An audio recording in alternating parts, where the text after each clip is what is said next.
राजकीय बातमीनं आमदार सुरेश धस यांच्या आष्टी मतदारसंघातील खुंठेफळ साठवण तलाव प्रकल्पाचं लोकार्पण मुख्यमंत्री देवेंद्र फडणवीसांनी केलं आणि या लोकार्पण सोहळ्यानंतर आयोजित भाषणामध्ये आमदार सुरेश धस यांनी तुफान फटकेबाजी केली। शिरूर आणि पाटोदा तालुक्यासाठी आणखीन 3.7 टीएमसी पाणी देवेंद्र बाहुबली हेच देऊ शकतात असं धस यांनी म्हटलंय। तर हाच धागा पकडत मंत्री पंकजा मुंडेंनी देवेंद्र बाहुबली असतील तर आपण शिवगामी असल्याचं म्हटलेलं आहे। आमची दुसरीकडून कोणाकडूनच अपेक्षा नाही, मिळणार भी नाही। फक्त आणि फक्त देवेंद्र बाहुबलीच हे देऊ शकतात, दुसरं कोणी देणार नाही।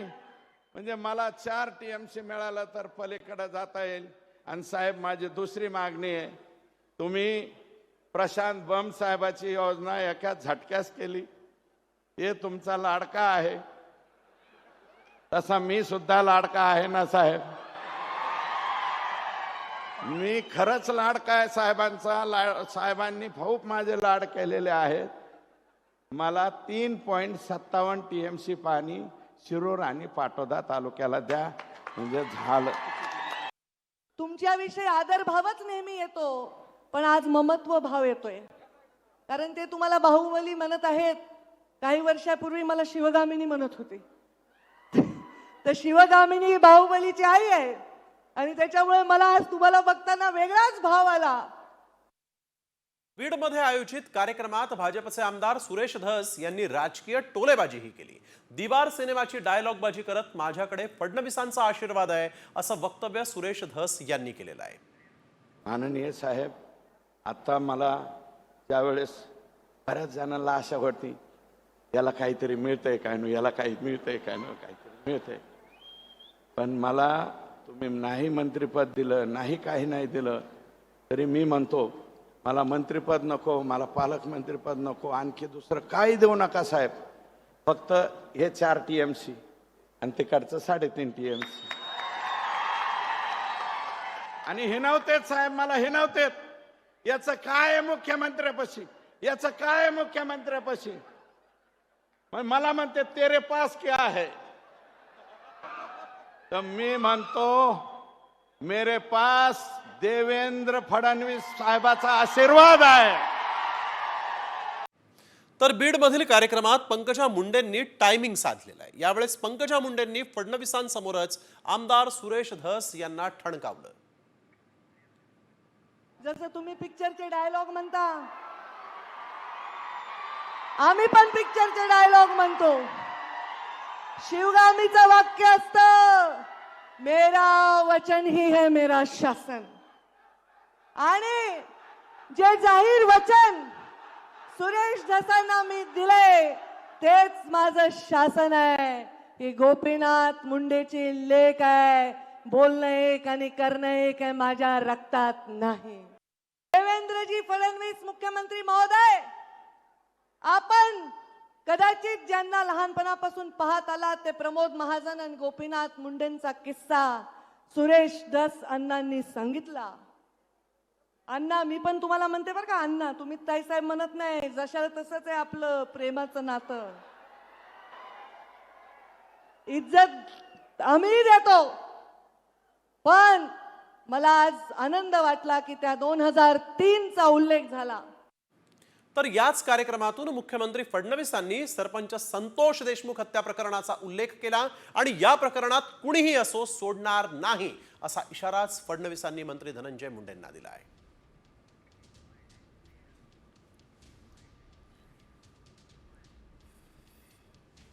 परंतु साहेब, आपण संतोष देशमुखच्या प्रकरणात जी कणखर भूमिका घेतली, माननीय मुख्यमंत्री महोदय, अजून राख, वाळू, भूमाफिया यांना सुद्धा मोका लागला पाहिजे अशी आमची विनंती आहे आणि तुम्ही ते लावाल ही आमची खात्री आहे।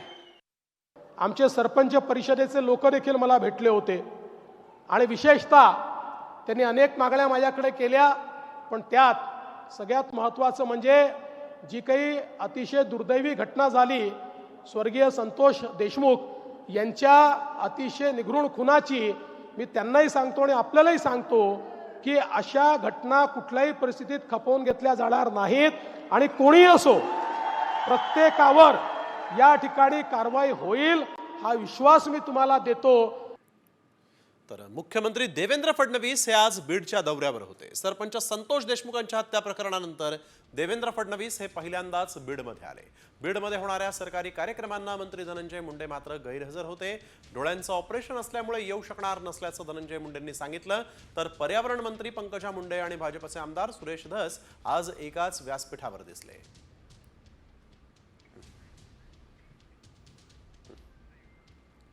तर सरपंच संतोष देशमुख हत्या प्रकरणामध्ये एक नवा ट्विस्ट आलेला आहे। मुख्य आरोपी विष्णू चाटेच्या मोबाईलचं गौडबंगाल समोर आलं। काय आहे हे गौडबंगाल, कोण लपवतंय चाटेचा मोबाईल, पाहूयात या विशेष रिपोर्टमध्ये। पुरावे नष्ट करण्यासाठी चाटेचा मोबाईल गायब।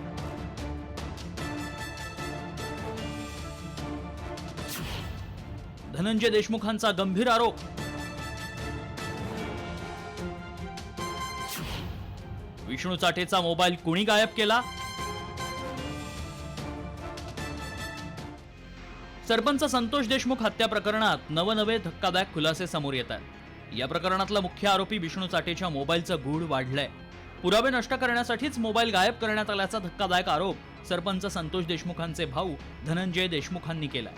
नेमकं धनंजय देशमुखांनी काय म्हटलंय पाहूया।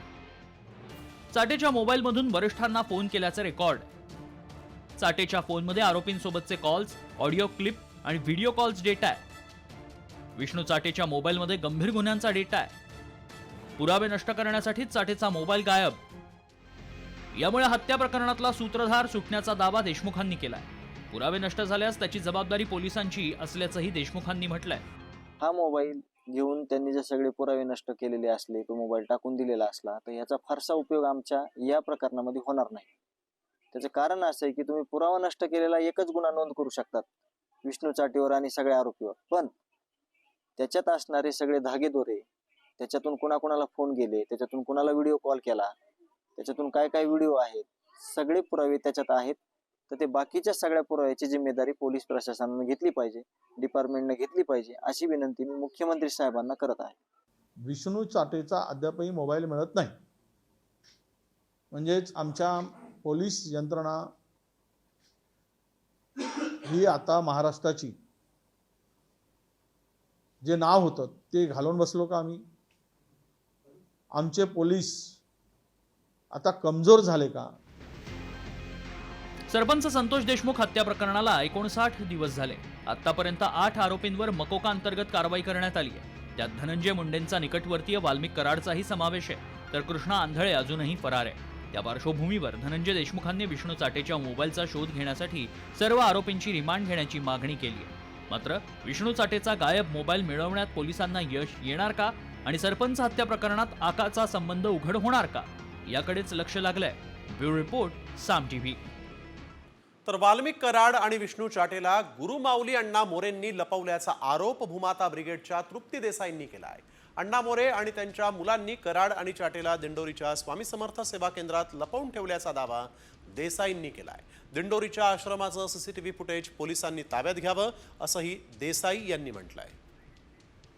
जिथे सेवा स्वामी समर्थ सेवा केंद्र 2 आहे आणि तिथं 20च्या वर भक्त निवासांच्या खोल्या आहेत। त्या खोल्यामध्ये जे आहे ते अण्णा मोरे आणि त्यांच्या मुलांनी मिळून जे आहे ते वाल्मिक कराड आणि विष्णू चाटे या दोघांनाही लपवलं होतं। ते दोघंही तिथं वास्तव्याला होते। त्यामुळे माझी पोलीस प्रशासन, CID आणि SIT या सगळ्यांनाच विनंती आहे की स्वामी समर्थ केंद्र 2 मधल्या जे काही CCTV आणि DVR आहेत ते ताबडतोब जे आहेत ते आपण ताब्यात घ्यावे, तरच तो वास्तव्याला होता की नाही हे आपल्याला समजेल। दरम्यान आम्ही अण्णा मोरे यांच्याशी संपर्क साधण्याचा प्रयत्न केला, मात्र त्यांची प्रतिक्रिया काही मिळू शकलेली नाही। वळूया पुढील बातमीकडे। एक महत्त्वाची बातमी यावेळेस समोर आलेली आहे, ती म्हणजे भगवानगडाचे महंत नामदेव शास्त्रींनी मंत्री धनंजय मुंडेंची पाठराखण केल्यानंतर वारकरी संतापलेले आहेत। धनंजय मुंडेंची पाठराखण करणं हे वारकरी संप्रदायाला शोभणारं नाही। नाशिकच्या वारकरी संप्रदायाकडून नामदेव शास्त्रींचा निषेध करण्यात आलाय। नामदेव शास्त्रींनी महाराष्ट्राची माफी मागावी, अन्यथा राज्यभर तीव्र आंदोलन करण्याचा इशारा राष्ट्रवादी आध्यात्मिक आणि वारकरी आघाडीचे नाशिक जिल्हाध्यक्ष अमर ठोंबरेंनी दिलेला आहे। की नामदेव शास्त्रींनी हे मांडणं बरोबर नाही की मंत्री धनंजय मुंडे हे ते भ्रष्टाचारी नाहीत किंवा वाल्मिक कराडच्या संदर्भात त्यांचा काही संबंध नाही. त्यांचे अनेक पुरावे आलेले आहेत. म्हणजे वाल्मिक कराड खंडणीखोर आहे, त्याचे संबंध मंत्री धनंजय मुंडेशी आहे. हे अनेक सर्व महाराष्ट्राने बघितलेलं असताना देखील वारकरी संप्रदायाच्या एकदा मोठ्या व्यासपीठावरून असं बोलणं उचित नाही असं मला वाटतं. आमचा एक इशारा आहे की यांनी नामदेव शास्त्रींनी आता एकतर माफी मागावी आणि जर तुम्ही माफी मागितली नाही, राज्यभर आंदोलनं करू, तुमचा निषेध करू जोपर्यंत तुम्ही माफी मागत नाही. वळूया पुढील बातमीकडे. अभिनेते राहुल सोलापूरकरांनी शिवरायांबद्दल केलेल्या वादग्रस्त विधानावरून खासदार उदयनराजे प्रचंड संतापले. नेमकं काय म्हणालेत उदयनराजे पाहूया या रिपोर्टमध्ये. सोलापूरकरला गोळ्या घाला, त्याला गोळ्या घालून मारलं पाहिजे. अशा प्रवृत्तींच्या लोकांना ठेचून काढा. यांना शोधून ठेचलं पाहिजे, यांना गाडलं पाहिजे. महाराजांचा अपमान, राजेंचा संताप. त्या टुकरड्या भिकरड्या अशा हरामखोर त्या रावल्याच्या इथं कशाला पोलीस बंदोबस्त ठेवते. हा संताप आणि उद्रेक आहे अभिनेता राहुल सोलापूरकर यांच्याविषयी. सोलापूरकरांनी छत्रपती शिवाजी महाराजांविषयी वादग्रस्त वक्तव्याचे तीव्र पडसाद उमटले.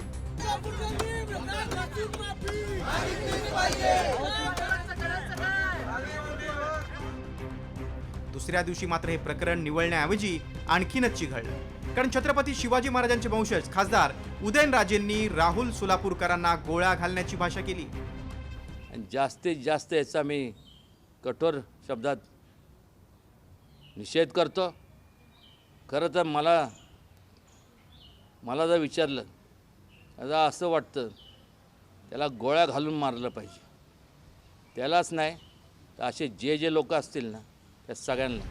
उदयनराजे एवढ्यावरच थांबले नाहीत, तर इतिहास बदलण्याचा प्रयत्न करणाऱ्या अशा प्रवृत्तींना शोधून ठेचून काढायला हवं अशी उद्विग्न भावनाही त्यांनी व्यक्त केली. जे कोण असतील यांना शोधून ठेचलं पाहिजे, यांना गाडलं पाहिजे. कारण की एक लक्षात घ्या, हे संपूर्ण जे आपला जो इतिहास आहे, या इतिहास आपण कालांतराने काय होणार आहे, जर आपण वेळेस यांना आळा घातला नाही तर इतिहासाला हे वेगळं वळण देण्याचं काम हे चालू करते. त्यांनी सोलापूरकरांवर देशद्रोहाचा गुन्हा दाखल करण्याची मागणी केली. कारवाई तर झालीच पाहिजे, त्यांना तुरुंगातच टाकलं पाहिजे. देशद्रोहाचा त्यांच्यावरती गुन्हा दाखल केला पाहिजे. त्याच्या अगोदर सुद्धा भेटलोय मॅडम, आणि आता सुद्धा या 1-2 दिवसात आम्ही त्यांची भेट घेणार आहे. मी स्वतः घेणार. दरम्यान वाद टोकाला गेल्यामुळे राहुल सोलापूरकर यांनी आपल्या वादग्रस्त विधानाबाबत दिलगिरी व्यक्त केली. मी इतिहास रंजक कसा केला जातो यासाठी काय काय गोष्टी भरल्या जातात हे सांगण्याचा फक्त प्रयत्न करत होतो. पण हे बोलण्याच्या नादात लाच या शब्दामुळे जर शिवभक्त शिवप्रेमी नाराज झाले असतील तर मी मनपूर्वक दिलगिरी व्यक्त करतो. आधी भाजप नेते सुधांशु त्रिवेदी, त्यानंतर माजी राज्यपाल भगतसिंह कोश्यारी यांच्यासह अनेक नेते अभिनेत्यांनी महापुरुषांवर चिखलफेक केली. आता उदयनराजेंनी आक्रमक भूमिका घेतल्यामुळे सरकार सोलापूरकरांवर काय कारवाई करणार याकडे लक्ष लागले. ब्युरो रिपोर्ट, साम टीव्ही न्यूज. अभिनेते राहुल सोलापूरकरच्या विरोधात ठाकरे गटही आक्रमक झालेला आहे. त्यांनी शिवरायांबाबत केलेल्या वादग्रस्त वक्तव्यावरून आज पुण्यात आंदोलन करण्यात आलं. कोथरूड परिसरात ठिय्या आंदोलन केल्यानंतर ठाकरे गटानं सोलापूरकरच्या घरावरही मोर्चा काढला. राहुल सोलापूरकरनं माफी मागावी, नाहीतर पिटाऱ्यामध्ये बंद करू असं आंदोलनकर्त्यांनी म्हटलं आहे.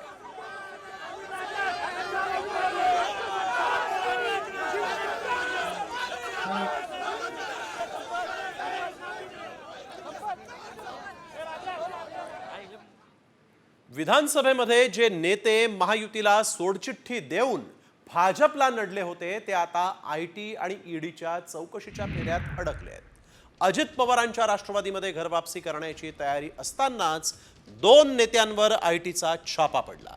कोण आहेत हे नेते आणि ते कसे नडले होते भाजपला, पाहूयात यावरचा आधारित हा एक विशेष रिपोर्ट. भाजपला नडले, चौकशीत अडकले. घरवापसीपूर्वी NCP नेत्यांच्या घरावर छापा.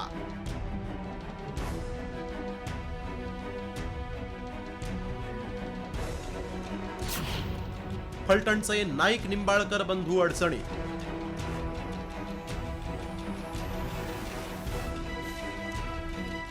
एक नवीन तंत्रज्ञान आपल्या तालुक्यात आता सुरू झालंय. येत नसेल तर त्याला कुठंतरी अडकवण्या. ऐकलत, विधानसभा निवडणुकीत फलटणमधील सभेत संजीवराजे नाईक निंबाळकर काय म्हणाले? आपल्याकडे येत नसेल तर त्याला अडकवायचं, असं सगळं सुरू आहे. विधानसभा निवडणुकीपूर्वी फलटणमधील राजकारण रंगलं होतं, मात्र आता त्याचा पार्ट 2 सुरू झालाय. भाजपला जे नडले ते अडकले अशी भावना व्यक्त होतीये. राष्ट्रवादी फुटल्यानंतर रामराजे नाईक निंबाळकरांनी अजित पवारांना साथ दिली, मात्र भाजपचे तत्कालीन खासदार रणजित सिंग नाईक निंबाळकरांशी वितुष्ट आल्यामुळे रामराजे निंबाळकरांनी विधानसभा निवडणुकीत तुतारी फुंकली. त्यांचे चुलत बंधू संजीवराजे नाईक निंबाळकर यांनीही शरद पवारांच्या राष्ट्रवादीमध्ये प्रवेश केला. आता पुन्हा ते अजित पवारांच्या पक्षात प्रवेश करणार होते, मात्र त्याआधीच इन्कम टॅक्स विभागानं छापेमारी केली. त्यांच्या सातारा, मुंबई आणि पुण्याच्या प्रभात रोडवरील घरात इन्कम टॅक्सनं छापा टाकला. या कारवाईचा फलटणमधील कार्यकर्त्यांनी निषेध केलाय. चुकीच्या पद्धतीनं केलेल्या चालू असलेल्या कारवाईचा आम्ही फलटण शहरातल्या तालुक्यातल्या राजेगाट्याच्या राजप्रेमीच्या वतीनं जाहीर निषेध करतो. गेले 30-35 वर्ष राजकारणाच्या माध्यमातून खऱ्या अर्थाने या तालुक्यातल्या जनतेची सेवा या घराण्याच्या मार्फत चालू आहे. राजकीय दृष्ट्या स्वतःची पोळी भाजण्यासाठी श्रीमंत संजीवराजे नाईक निंबाळकर यांच्या घरावरती जो छापा पडलेला आहे, ही गोष्ट अतिशय निंदनीय आहे. संजीवराजे नाईक निंबाळकर, रघुनाथ राजे नाईक निंबाळकर यांच्या घरावर छापे. गोविंद दूध कंपनीमधील व्यवहारासंदर्भात इन्कम टॅक्स विभागाकडून चौकशी.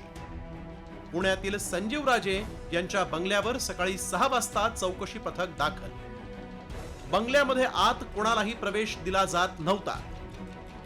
घरातील महिलांनी काही बोलायचा प्रयत्न केला, पण इन्कम टॅक्सच्या अधिकाऱ्यांनी त्यांना रोखलं.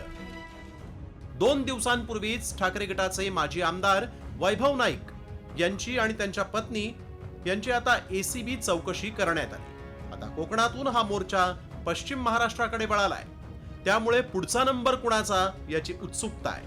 मात्र नाईक निंबाळकर कुटुंबानं पुन्हा घरवापसी करण्याचा निर्णय घेतल्यानंतरही त्यांची चौकशी लागल्यामुळे भाजपनं अजितदादांना शह दिलाय का, अशी ही चर्चा रंगू लागली आहे. ब्युरो रिपोर्ट, साम टीव्ही मराठी. दरम्यान संजीवराजे यांनी कार्यकर्त्यांना बाहेर घेऊन कारवाई अनेक तास चालणार असल्याचं सांगितलेलं आहे आणि त्यामुळे कार्यकर्त्यांनी थांबू नये असं आवाहन देखील त्यांनी केलेलं आहे. चेहऱ्याला रुमाल बांधून ते बाहेर आले होते आणि यावेळेस त्यांनी कार्यकर्त्यांनी बाहेर थांबू नये असं आवाहन कार्यकर्त्यांना केलेलं आहे. 15 तासांपासून आयटीची ही कारवाई सुरू आहे. यावेळेस ते बाहेर आले संजीवराजे आणि त्यांनी आपल्या कार्यकर्त्यांनी इथं थांबू नये असं आवाहन केलेलं आहे.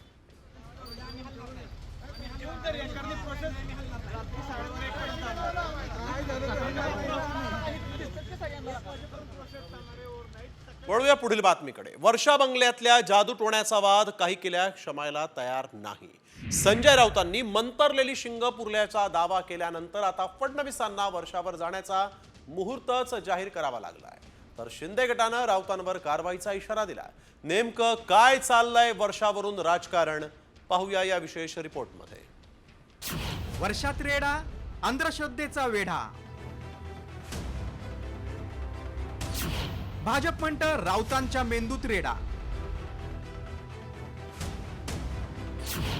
शिंदेगट म्हणतं राऊतांवर गुन्हा दाखल करा. बाहेरच्या लॉनमध्ये काहीतरी खोदकाम करून कामाख्या देवरून आलेल्या रेड्याची शिंग पुरली आहेत वर्षा बंगल्यावर. शपथविधीला 2 महिने झाले तरी मुख्यमंत्री देवेंद्र फडणवीस हे वर्षा बंगल्यावर राहायला गेले नाही. या मुद्द्यावरून वर्षावर जादूटोणा केल्याची चर्चा रंगली.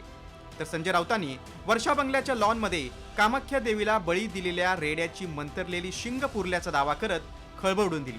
एवढंच नाही तर जादूटोण्याच्या चर्चेमुळे वर्षा बंगला पाडला जाणार असल्याचाही दावा त्यांनी केलाय. मात्र हा दावा मुख्यमंत्र्यांनी फेटाळून लावला. त्यांनी मुलीच्या 10वीच्या परीक्षेचं कारण दिलं, मात्र त्याचीही संजय राऊतांनी खिल्ली उडवली.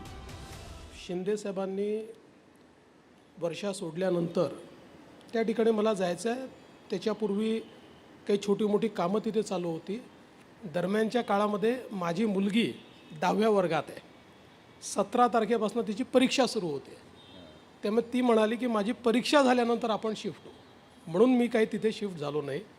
परीक्षा झाल्यानंतर त्या ठिकाणी शिफ्ट होईल. माननीय मुख्यमंत्र्यांनी काल सांगितलं की त्यांची मुलीची 10वीची परीक्षा आहे. मी त्यांना शुभेच्छा देतो. त्यांच्या मुलीला ती बोर्डात पहिली येऊ,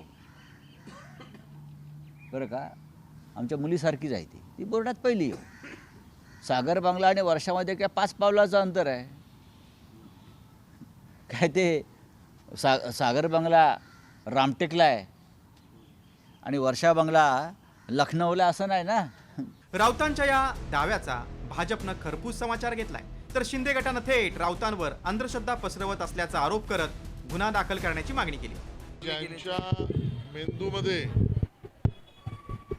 रेडा घुसलाय ते रेड्याची भाषा करतात आणि म्हणून संजय राऊत यांच्या मेंदूचं परिरक्षण या नवीन इमारतीतील बाबा हॉस्पिटलमध्ये डॉक्टरांना शक्य असेल तर डॉक्टरांनी करावं.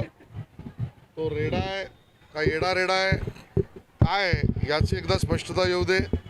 संजय राऊतांचं वक्तव्य कुठल्या संदर्भाने ते वक्तव्य केले ते या सगळ्याची तपासणी करावी. लॉ अँड ज्युडिशरी डिपार्टमेंटचं ओपिनियन घ्यावं आणि सुमोटो होम डिपार्टमेंटनी संजय राऊतांवरती फौजदारी गुन्हा अंधश्रद्धा पसरवल्याबद्दल दाखल करावा, हे माझं देखील मत आहे. मुख्यमंत्र्यांचं शासकीय निवासस्थान असलेल्या वर्षा बंगल्याबाबत पुन्हा अंधश्रद्धेच्या वावड्या उठवल्या जात आहेत. त्यामुळे आता उपमुख्यमंत्री एकनाथ शिंदे वर्षा बंगला कधी सोडणार आणि मुलीच्या परीक्षेनंतर तरी मुख्यमंत्री वर्षा बंगल्यावर राहायला जाणार की नाही याची उत्सुकता आहे. ब्युरो रिपोर्ट, साम टीव्ही न्यूज. राष्ट्रवादी काँग्रेसचे आमदार एकनाथ खडसे यांनी मुख्यमंत्री देवेंद्र फडणवीसांची भेट घेतल्याची माहिती सूत्रांनी दिली. एकनाथ खडसे भाजपमध्ये जाणार अशा चर्चा होत्या, मात्र लोकसभा आणि विधानसभा निवडणुकीच्या नंतर खडसेंचा भाजपमध्ये प्रवेश झालेला नाही. तेव्हा उद्विग्न झालेल्या खडसेंनी शरद पवारांच्या राष्ट्रवादीतच राहण्याचा निर्णय घेतला.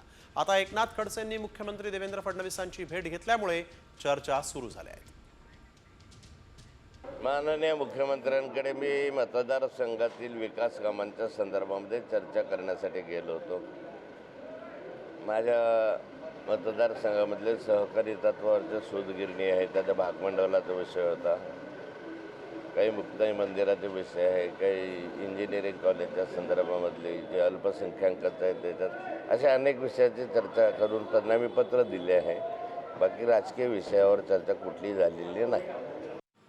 त्यामुळे खडसे आणि फडणवीसांची दिलजमाई होणार का, खडसेंची भाजपमध्ये घरवापसी होणार का, अशा चर्चाही आता सुरू झालेल्या आहेत. वळूया पुढील बातमीकडे. आणखीन एक महत्त्वाची बातमी. आगामी स्थानिक स्वराज्य संस्थांच्या निवडणुकीच्या पार्श्वभूमीवर भाजपनं एक मोठी चाल खेळली आहे. ज्या जिल्ह्यात भाजपचा पालकमंत्री नाही तिथं संपर्क प्रमुखांची नियुक्ती करण्यात आलेली आहे. भाजपनं 17 जिल्ह्यांमध्ये संपर्क मंत्र्यांची नियुक्ती केलेली आहे. महायुती पालकमंत्रीपदावरून महायुतीत तीव्र नाराजी आहे आणि त्यातच भाजपनं संपर्क प्रमुख हे नवं पद निर्माण केलं.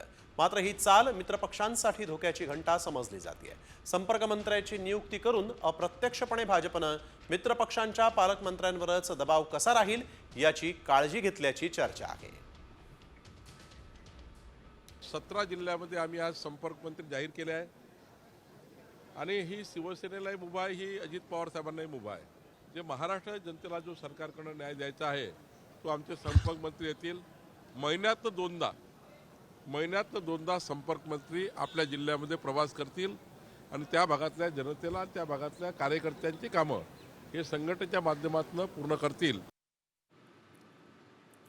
तर आपण बघतोय ठाण्यात एकनाथ शिंदे पालकमंत्री आहेत, गणेश नाईक भाजपचे संपर्क प्रमुख असतील. बीडमध्ये अजित पवार पालकमंत्री, पंकजा मुंडे भाजपच्या संपर्क प्रमुख. पुण्यात अजित पवार पालकमंत्री, चंद्रकांत पाटील भाजपचे संपर्क प्रमुख.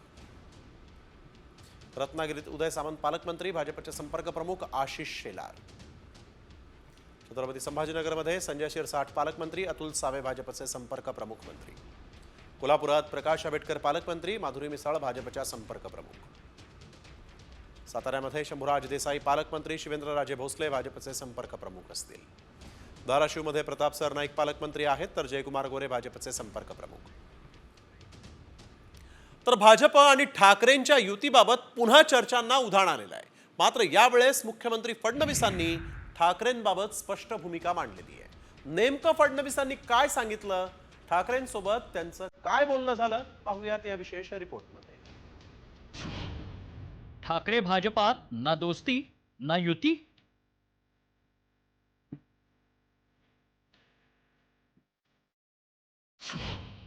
फडणवीस म्हणतात ठाकरेंशी संबंध खराब नाही.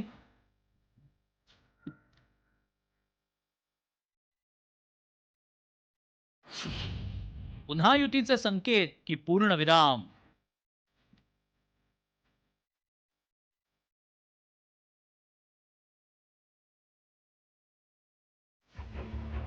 ठाकरे आणि भाजप एकत्र येणार असल्याच्या चर्चा नेहमीच रंगत असतात. कधी लग्नातल्या भेटीमुळे युतीबाबत चर्चा होते, तर कधी दोन्ही पक्षातल्या नेत्यांच्या विधानांमुळे ठाकरे भाजपला टाळी देणार असल्याचं बोललं जातं. मात्र आता फडणवीसांनी एका मुलाखतीत ठाकरेंसोबतच्या युतीबाबत मोठं विधान केलंय. आम्ही भेटल्यावर नमस्कार करतो, 2 चांगल्या गोष्टी बोलतो, त्यामुळे आमच्यातील संबंध खराब नसल्याचं त्यांनी सांगितलं. मात्र युतीबाबत काय बोलले ऐका. उद्धवजींची आणि माझी निवडणुकीनंतर सार्वजनिक स्थळी भेट झाली आहे, त्याच्या व्यतिरिक्त कधी भेट झाली नाही. आणि आमच्यातले संबंध कधीच असे नव्हते की समोर भेटल्यानंतर नमस्कार नाही करता येणार. आम्ही भेटतो, नमस्कार करतो, 2 चांगल्या गोष्टी बोलतो, ते संबंध आहेतच. म्हणजे संबंध खूप खराब आहेत अशी परिस्थिती नाही आहे, पण याचा अर्थ आता काही आम्ही जवळ येतोय आणि आम्ही त्यांना घेणार आहोत वगैरे अशी काही परिस्थिती नाही. निकालानंतर मवियामध्ये सर्वाधिक जागा मिळवणाऱ्या ठाकरेंच्या शिवसेनेची भाजपप्रती भूमिका कमालीची मवाळ झाल्याची दिसली. फडणवीसांचं अनेक ठिकाणी जाहीर कौतुक केलं, तर अनेकदा भेटही घेतली. कधी कधी भेटी झाल्या त्यावर एक नजर टाकूया. 17 डिसेंबर 2024 मुख्यमंत्री पदाच्या शपथविधीनंतर 10 दिवसांनंतरच उद्धव ठाकरेंनी नागपूरच्या हिवाळी अधिवेशनात फडणवीसांची भेट घेतली. 20 डिसेंबर 2024 आदित्य ठाकरेंनी फडणवीसांची विविध मुद्द्यांवर चर्चा करण्यासाठी भेट घेतली. 9 जानेवारी 2025 आदित्य ठाकरेंनी पुन्हा मुख्यमंत्री फडणवीसांची मुंबईत भेट घेतली. 3 जानेवारी 2025 देवाभाऊ अभिनंदन अशा मथळ्याखाली ठाकरे गटाच्या मुखपत्रात फडणवीसांच्या गडचिरोलीतील कामाचं कौतुक केलं गेलं. 30 जानेवारी 2025 लग्नात उद्धव ठाकरे आणि चंद्रकांत पाटलांची भेट आणि युतीबाबत दोघांकडून विधानं. या सगळ्या घटनांमुळे भाजप आणि ठाकरे एकत्र येणार असल्याच्या चर्चा रंगलेल्या असताना आता फडणवीसांनी मैत्री आणि युतीबाबत स्पष्टच सांगितलं.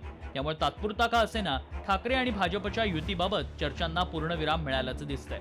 यामुळे मात्र शिंदे गटाला नक्कीच दिलासा मिळणार असेल एवढं नक्की.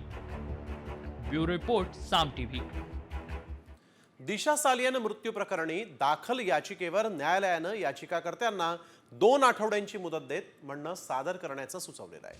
आदित्य ठाकरेंना ताब्यात घेऊन चौकशी करण्याची गरज का, हे पटवून द्या असा सवाल मुंबई उच्च न्यायालयानं याचिकाकर्त्यांना विचारलेला आहे. न्यायालयानं याचिकाकर्त्यांना 2 आठवड्यांची मुदत दिलेली आहे. आदित्य ठाकरेंची चौकशी करण्यात यावी अशी याचिका रशीद खान पठाण यांनी केली होती. दरम्यान शिवसेना नेते आदित्य ठाकरे यांचीही या प्रकरणी हायकोर्टात याचिका दाखल आहे.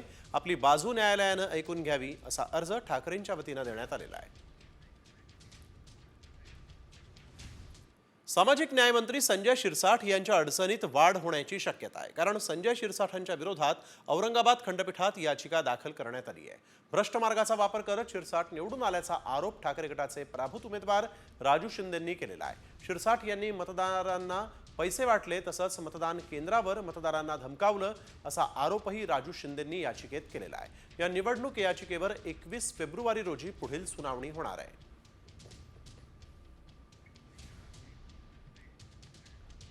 अन्न आणि नागरी पुरवठा मंत्री धनंजय मुंडेंच्या अडचणीत आता आणखीन वाढ झाली आहे. कारण आता धनंजय मुंडेंना थेट मुंबई हायकोर्टात नोटीस बजावणार आहे. धनंजय मुंडेंनी निवडणुकीसाठी उमेदवारी अर्ज दाखल करताना भरलेल्या शपथपत्रात माहिती दडवल्याचा आरोप करण्यात आला आहे. राजाभाऊ फड यांनी दाखल केलेल्या याचिकेवर मंत्री धनंजय मुंडे आणि इतर उमेदवारांना नोटीस बजावण्याचे आदेश मुंबई हायकोर्टानं दिलेले आहेत. या निवडणूक याचिकेवर 20 फेब्रुवारीला पुढील सुनावणी होणार आहे. मराठा आरक्षणासाठी मनोज जरांगेंनी मेगा प्लॅन आखलेला आहे. आरक्षण दिल्याशिवाय मी 1 इंच मागे हटणार नाही असं त्यांनी म्हटलं. 22 फेब्रुवारी ते 22 मार्च दरम्यान गाठीभेटींचं नियोजन करणार आहे. थेट गावातील अडचणी समजून घेणार असल्याचंही मनोज जरांगेंनी म्हटलेलं आहे. आता आम्हाला ते करत आता माघारी येत नाही, एवढंच.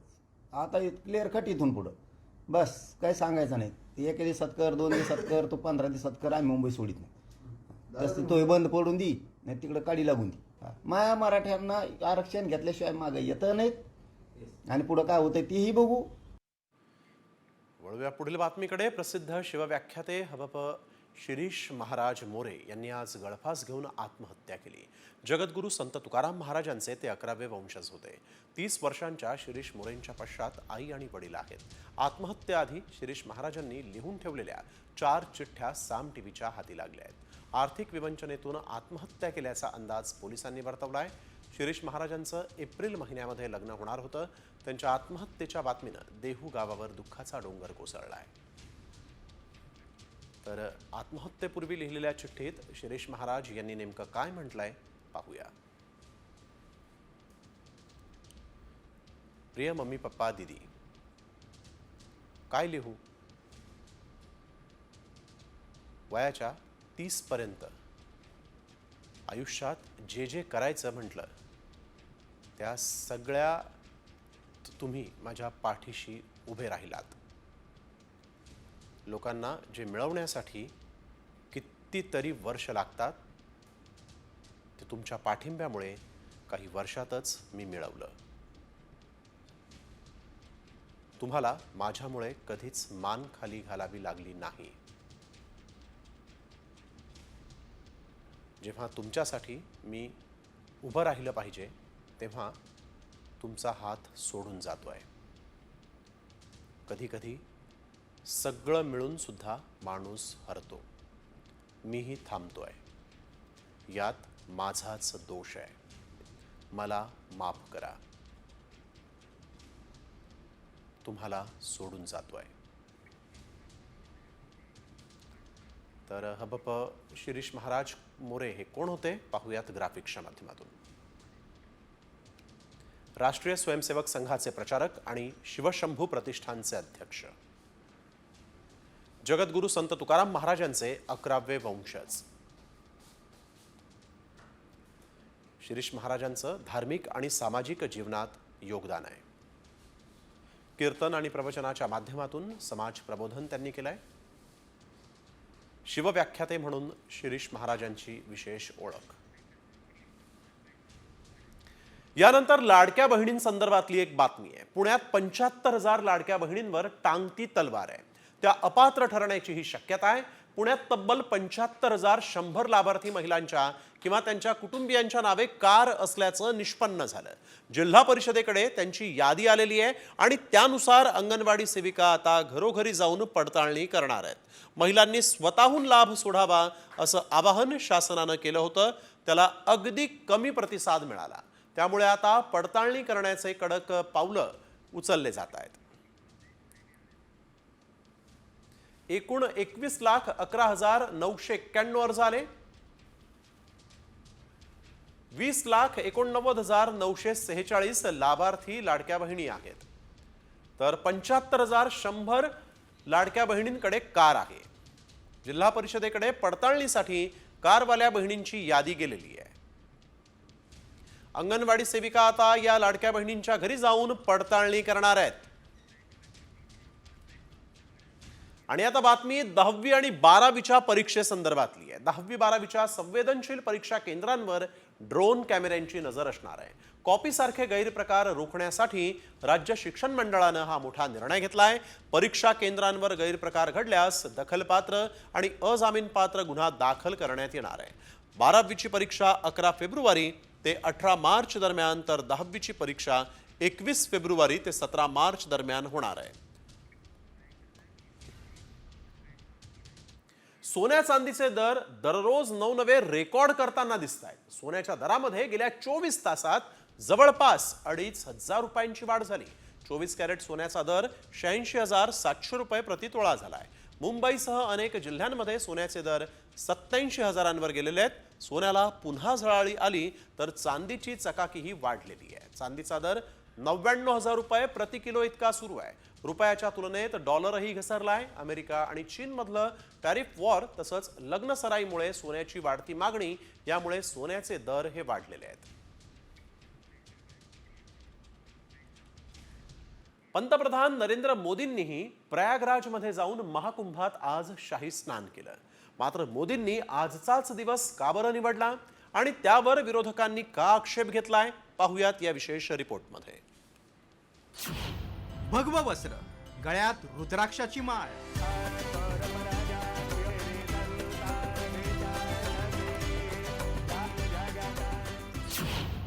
दिल्लीत मतदान, मोदींचं महाकुंभात स्नान. मोदींच्या पवित्र स्नानावर विरोधकांची टीका. भगवी वस्त्र, हातात आणि गळ्यात रुद्राक्षाच्या माळा आणि मुखानं नामजप करत पंतप्रधान नरेंद्र मोदींनी बुधवारी प्रयागराजमधील संगमात स्नान केलं. स्नानानंतर पंतप्रधानांनी सूर्याला अर्घ्य अर्पण केलं. सुमारे 5 मिनिटं मंत्रजप करून सूर्यपूजा केली. संगम नोजवर गंगेची पूजा केली. गंगा मातेला दूध अर्पण केलं आणि साडी अर्पण केली. दरम्यान कुंभमेळ्यात पवित्र स्नानासाठी वसंत पंचमी आणि मौनी अमावस्यासारखे शुभ दिवस निवडले जातात. परंतु मोदींनी 5 फेब्रुवारीचा दिवस का निवडला असा प्रश्न अनेकांना पडला. त्याची काय कारणं आहेत पाहूयात. माघ महिन्यातील गुप्त नवरात्रीतील अष्टमीची तिथी. शास्त्रानुसार ध्यानधारणेसाठी अत्यंत शुभ दिवस. पवित्र संगमात स्नान करून पितरांचं स्मरण करण्याची प्रथा. असं असलं तरी मोदींच्या या पवित्र स्नानावर विरोधकांनी निशाणा साधलाय. कारण दिल्ली विधानसभा निवडणुकीच्या मतदानाचा दिवसच मोदींनी निवडल्यामुळे त्यांच्या गंगा स्नानावर टीका करण्यात आली. मोदीने जर आम्हाला नेलं असतं सगळ्या खासदारांना तर आम्ही गेलो असतो. एकटे एकटे काय जाता. आम्हाला नेलं असतं त्यांच्या ह्याच्यात तर आम्हीही त्यांच्याबरोबर ते पुण्य पदरात पाडून घेतलं असतं. पण निवडणुकीच्या दृष्टीनं दिल्लीच्या त्यांनी आजचा दिवस निवडला. त्यांना उद्याही जाता आलं असतं. त्यांना निकालानंतरही जाता आलं असतं किंवा त्यांना सुरुवातीलाही जाता आलं असतं. पण मुहूर्त त्यांनी काढलेला आहे आजचा 5 तारखेचा. राजकारणात टायमिंगला महत्त्व असतं आणि ते साधण्यात पंतप्रधान नरेंद्र मोदी हे माहीर आहेत हे वेगळं सांगायला नको. आणि त्यामुळेच मोदींच्या गंगा स्नानाचं कनेक्शन दिल्लीतल्या मतदानाशी जोडण्यात आलं. ब्युरो रिपोर्ट, साम टीव्ही. साई भक्तांना आता दर्शन रांगेतच मोफत प्रसाद भोजनाचे कूपन मिळणार आहेत. शिर्डीतील दुहेरी हत्याकांडानंतर साई संस्थानानं हा दुसरा मोठा निर्णय घेतला. मोफत भोजनासाठी थेट प्रवेशामुळे शिर्डीत भिक्षेकरी आणि गुन्हेगार वाढल्याचा मुद्दा सुजय विखे यांनी उपस्थित केला होता आणि या पार्श्वभूमीवर साई संस्थानानं हा निर्णय घेतलेला आहे. उद्यापासूनच निर्णयाची अंमलबजावणी करण्यात येणार आहे.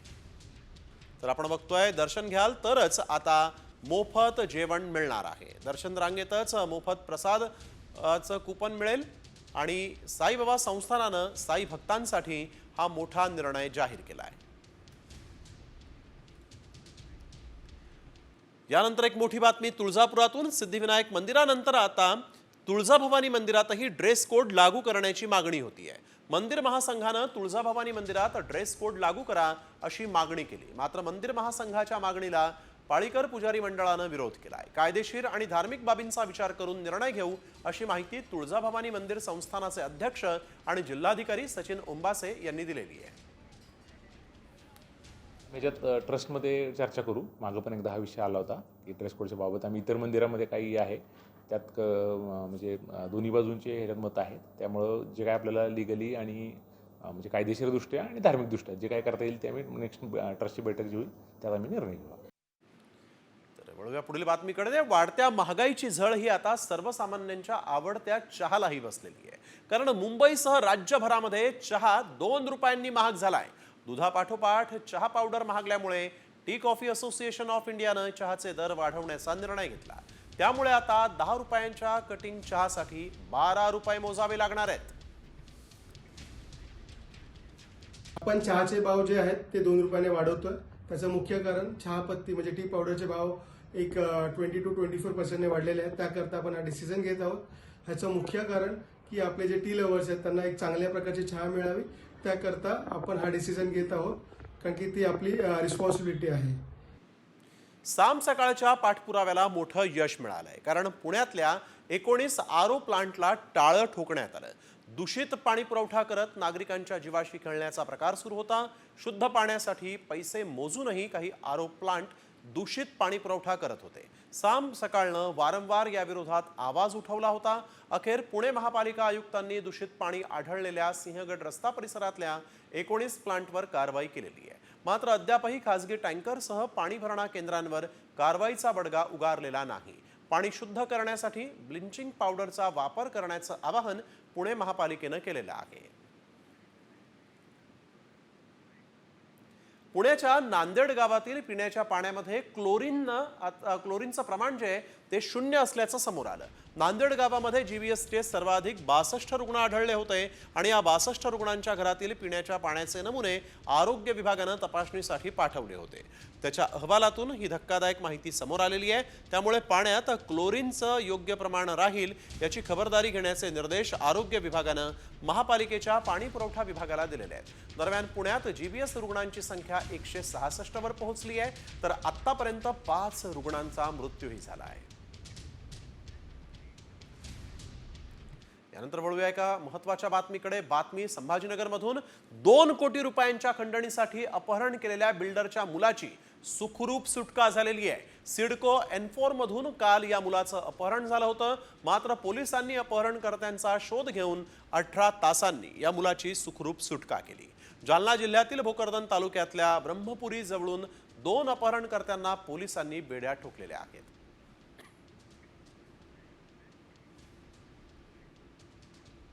नंदुरबारमधील आदिवासी बांधवांच्या मरण यातना काही संपताना दिसत नाहीत.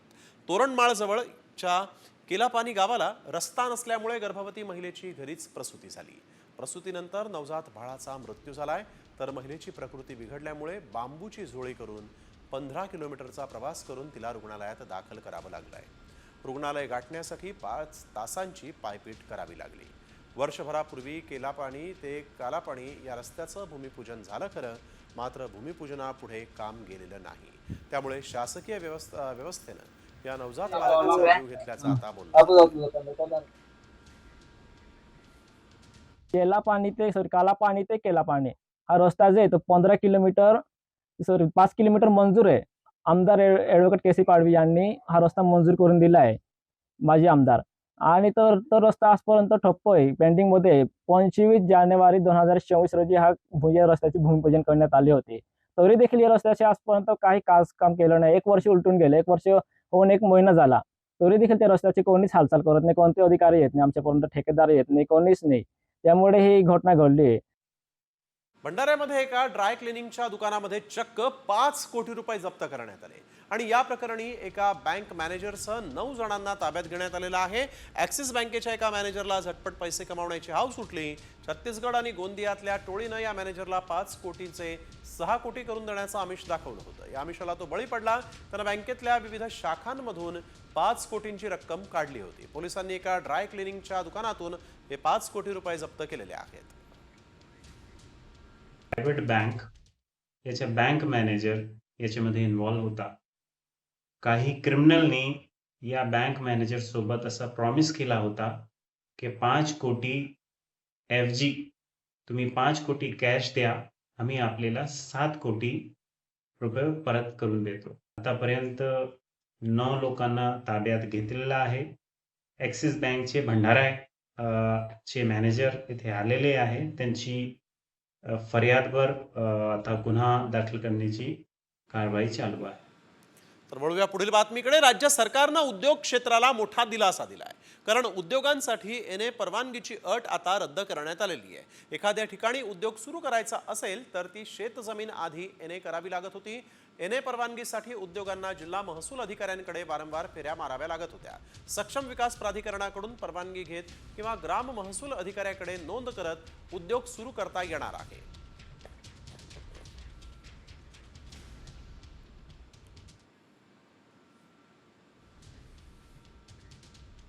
वळूया पुढील बातमीकडे. बातमी पालकांची चिंता वाढवणारी आहे, कारण आता पालकांच्या खिशाला आणखीन भुर्दंड बसणार आहे. रिक्षा टॅक्सी नंतर आता शाळेच्या बसचा प्रवास महागणार आहे. शाळेच्या बसच्या भाड्यामध्ये 18% भाडेवाढ होणार असल्याची माहिती शालेय बस संघटनेनं दिलेली आहे. बस उत्पादकांकडून सुट्ट्या भागांच्या किमतीतही वाढ करण्यात आलेली आहे. देखभाल खर्च मागलाय. चालक आणि महिला मदतनीसांच्या पगार वाढीचाही मुद्दा असल्यानं भाडेवाढ अटळ असल्याचा दावा शालेय बस संघटनेनं केलेला आहे. रिक्षा टॅक्सीनंतर शाळेच्या बसचा प्रवासही आता महागणार आहे. शाळेच्या बसच्या भाड्यामध्ये 18% भाडेवाढ होणार आहे. CCTV आणि GPS खर्चात वाढ झाल्याचा दावा करण्यात आलेला आहे. बदलापूर लैंगिक अत्याचार प्रकरणात राज्य सरकारनं मुख्य सरकारी वकील बदलले आहेत. प्रख्यात विधिज्ञ अमित देसाई यांची विशेष सरकारी वकील म्हणून नियुक्ती करण्यात आली.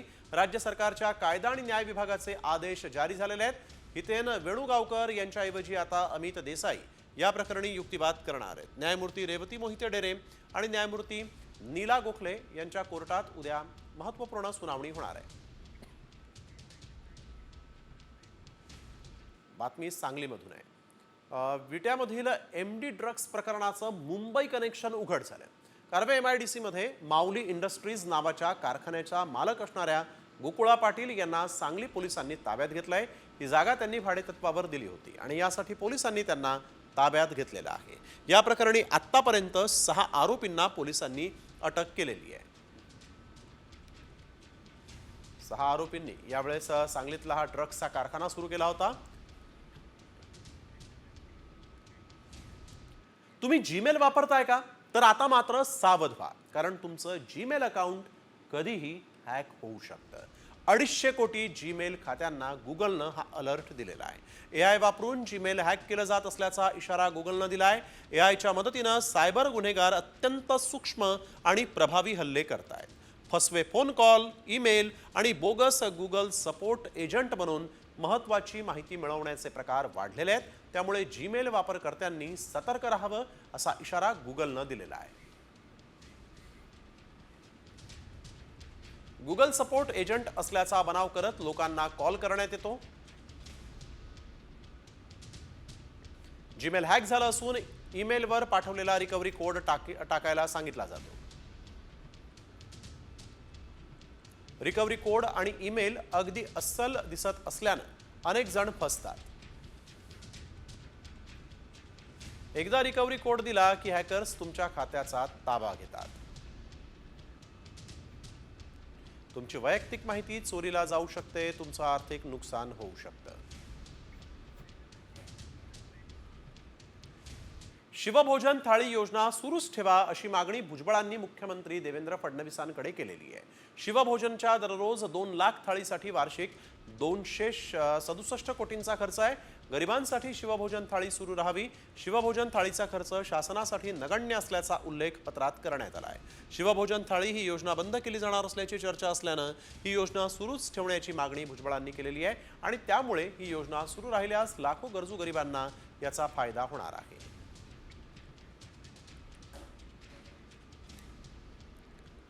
आणखीन एक राजकीय बातमी. ऑपरेशन टायगरची तयारी पूर्ण झाली आहे. काही सर्जनवर त्याची जबाबदारी आहे असं विधानमंत्री शंभूराज देसाईंनी केलेलं आहे. विधानसभा निवडणुकीनंतर एकनाथ शिंदेंच्या शिवसेनेचं पडद्यामागून ऑपरेशन टायगर सुरू असल्याची माहिती मिळते आहे आणि त्यानुसार उद्धव ठाकरेंच्या गटातले तसंच काँग्रेसचे काही नेते एकनाथ शिंदेंच्या शिवसेनेच्या वाटेवर असल्याची चर्चा जोरदार सुरू होती आहे. अशा ऑपरेशनच्या बाबतीतली पूर्वतयारी काय झाली हे सांगायची नसते. ऑपरेशन सक्सेसफुल झालं मग ते जाहीर करायचं. आमचे डॉक्टर आंबेडकर साहेब त्या ऑपरेशनची पूर्वतयारी चांगली करतायत. आम्ही टीमवर्क म्हणून सगळेजण आणि तुम्हाला यशस्वी सक्सेसफुल ऑपरेशन झालेलं दिसत.